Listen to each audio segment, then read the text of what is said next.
Terima kasih. Saya akan membawakan materi yang berjudul Psikoedukasi yang efektif dengan pendekatan psikiatri biologi, menjamin kepatuhan berobat dan tata laksana yang komprehensif pada pasien. Seperti yang kita ketahui bahwa psikoedukasi adalah suatu tindakan di mana kita memberikan penguatan strategi coping melalui suatu cara khusus dalam penanganan klien atau pasien dalam kesulitan perubahan mentalnya dengan cara mengintegrasikan psikoterapi dan intervensi edukasi. Definisi ini oleh Lukens dan McFarlane. Tetapi kita harus tahu dan ingat bahwa perbedaan antara psikoedukasi dan psikoterapi, di mana psikoterapi berfokus pada individu yang mendapatkan intervensi, sementara psikoedukasi berfokus pada sistem yang lebih luas. Psikoterapi ini merupakan proses interaksi antara profesional dan kliennya, baik secara individu atau perorangan, atau mengajak keluarga, atau mengajak kelompok, di mana tujuan utamanya adalah untuk mengurangi stres, malfungsi, dan hendaya pada fungsi kognisi, afeksi, dan perilaku individu yang mengalami gangguan. Psikoedukasi itu sendiri tujuannya berbeda. Lebih bertujuan pada mendidik partisipan atau pasien dalam hal ini mengenai penyakitnya, serta membantu dia mengembangkan potensi sumber daya yang dia miliki dalam menghadapi penyakitnya, mengembangkan keterampilan copingnya, mengembangkan dukungan keluarga, serta mengurangi beban keluarga yang ditimbulkan akibat penyakit yang dialami oleh partisipan atau pasien. Model dari psikoedukasi ini ada 6 macam menurut Bhattacharya. Pertama adalah information model, di mana ini hanya sekedar penyampaian informasi. Kemudian ada model skills training, ada model supportive, ada model komprehensif yang mencakup information, skills training, dan supportive. Kemudian ada model multiple family group therapy model, dan yang terakhir adalah behavioral family management model. Apa yang kita lakukan sebenarnya adalah untuk membuat pasien memahami secara umum konsep biopsikososial dari gangguan jiwa, bahwa ini adalah suatu kondisi yang luas, di mana bukan hanya satu hal saja yang serta-merta langsung menyebabkan satu orang pasien mengalami gangguan, tetapi ada banyak faktor yang berkontribusi. Pertama-tama dimulai dengan faktor genetik, di mana ketika kita lahir dengan kecenderungan atau sifat-sifat alamiah yang kita bawa, tetapi dalam perkembangan psikososial, dalam tumbuh kembang menuju kedewasaan, kita membentuk suatu mekanisme coping tertentu dan akhirnya membentuk kepribadian tertentu.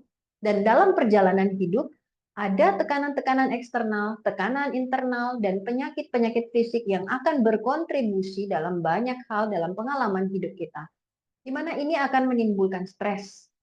Stres apabila yang bersangkutan mampu untuk beradaptasi dengan cara mengelola stres tersebut, maka orang tersebut akan berkembang atau mengembangkan diri menjadi lebih berkembang menjadi lebih baik. Tetapi apabila stres ini gagal diadaptasi, maka akan menjadi suatu kondisi yang mengganggu secara mental.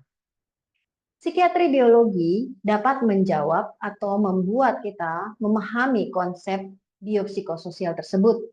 Psikiatri biologi adalah salah satu cabang ilmu psikiatri yang bertujuan memahami gangguan mental dalam hal fungsi biologis mekanisme sistem saraf, meneliti semua dasar biologi yang berkaitan dengan perilaku seperti biokimia, imunologi, genetika, fisiologi, neurologi, bahkan sampai psikofarmakologi, menyelidiki dasar perilaku biologis dan psikopatologi serta metode penanganannya. Kita mengenal istilah psikoneuroimunoendokrinologi sebagai suatu gambaran di mana kita tahu sistem-sistem di dalam tubuh kita saling berinteraksi dan saling mempengaruhi satu sama lain. Ada central nervous system yang dipengaruhi oleh stresor psikologi secara langsung, di mana gangguan mental fungsional atau gangguan mental yang disebabkan oleh stresor karena memang adanya suatu masalah atau trigger-trigger tertentu atau trauma akan langsung mempengaruhi proses pikir di dalam fungsi luhur otak. Tetapi kondisi ini apabila terjadi terus-menerus akan menyebabkan suatu kondisi di mana fisik akan mengalami respon-respon yang terganggu terkait dengan sistem saraf perifer dan otonom.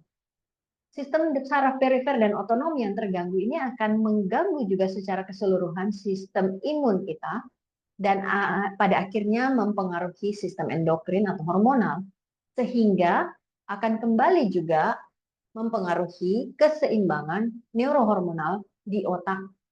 Sehingga diketahui bahwa stresor fisik pun dapat berkontribusi menjadi suatu gangguan mental terkait dengan konsep psikoneuroimunoendokrinologi ini. Karena di mana stresor fisik yang disebabkan oleh patogen dan toksin akan mengganggu sistem imun, mengganggu pada akhirnya sistem hormonal dan mempengaruhi fungsi otak.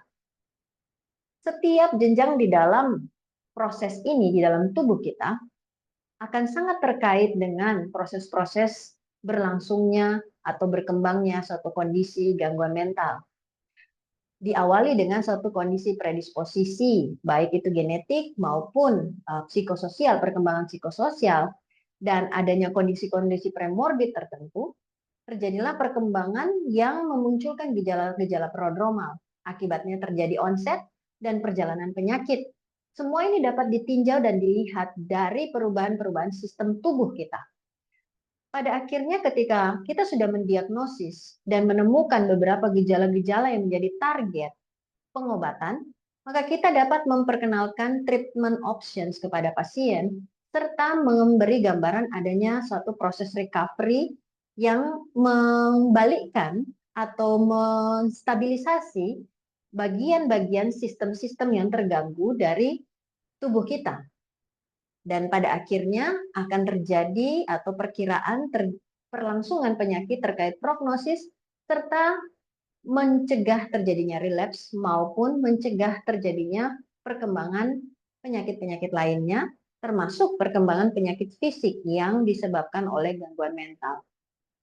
Tentu saja ini membutuhkan komunikasi agar dapat menyampaikan pesan-pesan yang kita harapkan dari psikoedukasi yang berbasis pada psikiatri biologi.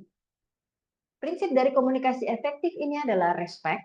Kita menghargai siapa yang kita temui. Jika kita bertemu dengan pasien, maka kita menunjukkan penghormatan terhadap pasien, terutama terhadap tubuh pasien.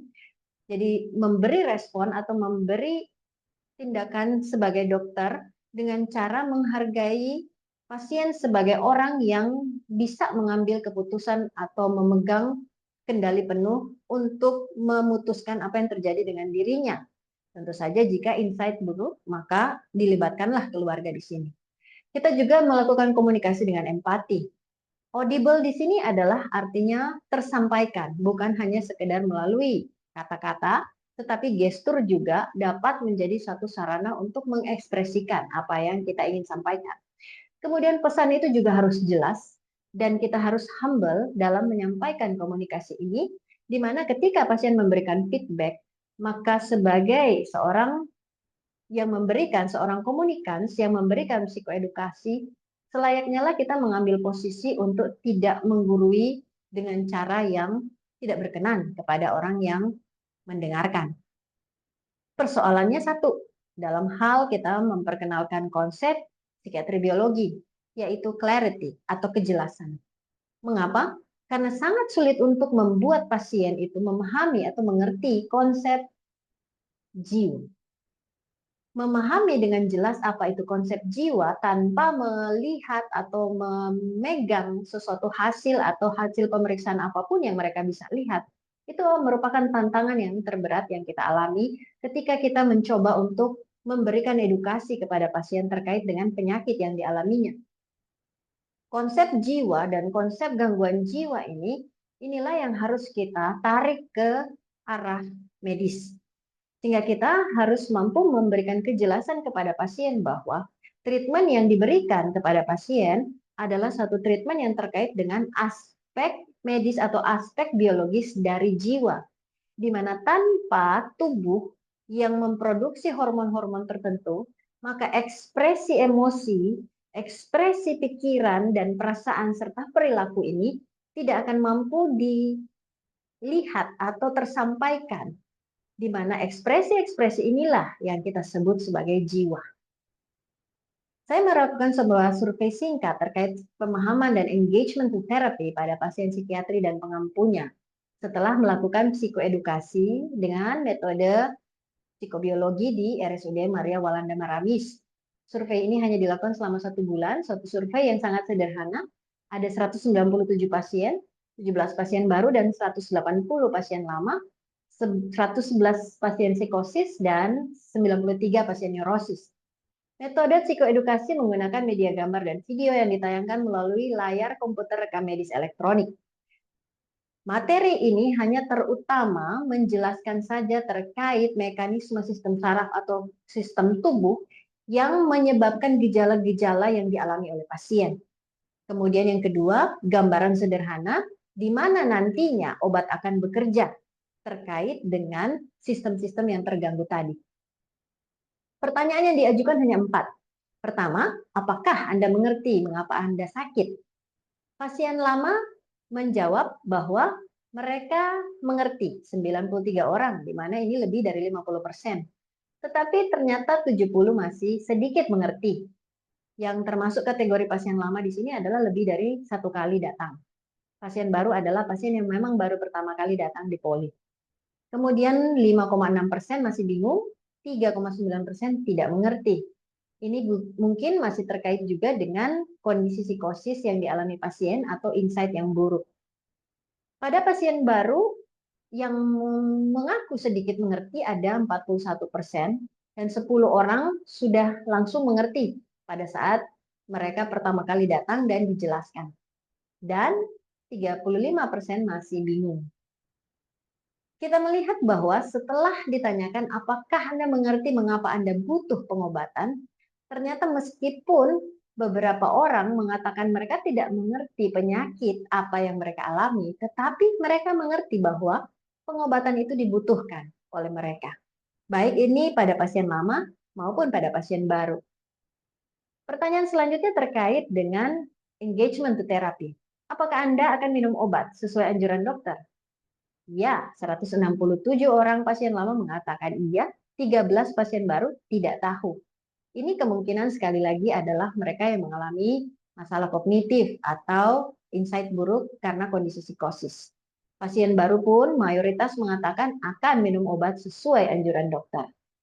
Apakah akan kembali kontrol sesuai anjuran dokter? Ya, semua mayoritas pasien lama 167 mengatakan akan kembali kontrol, sementara pasien yang baru juga mengatakan akan kembali kontrol, tapi yang tidak akan kembali, yang tadi mengatakan tidak akan minum obat, ternyata dia tetap akan kembali kontrol pada saat mereka selesai minum obat atau diminta untuk kembali kontrol.